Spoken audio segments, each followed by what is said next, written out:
welcome to the ASP.NET Web API 2 hands-on course.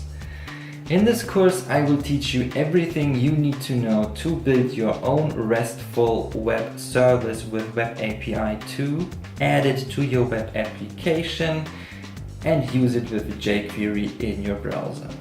And you also get a sneak peek on Entity Framework code-first migrations so that you are able to save your data persistently in the database.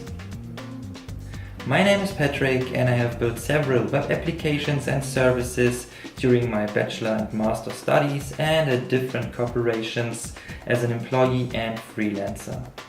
In all these years I've learned what really matters when you want to build applications and services for the web.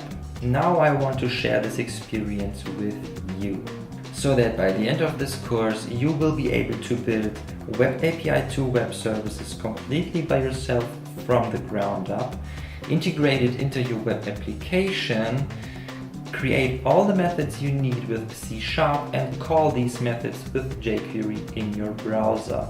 This way you will know how to build CRUD operations, use the new attribute routing of Web API Release 2 and even save your data persistently with Entity Framework. We will use Visual Studio 2015 Community Edition and Google Chrome to build our application and service. You can download both for free so that you can begin to code right away. So I hope you're ready to get better at your craft. Let's get started.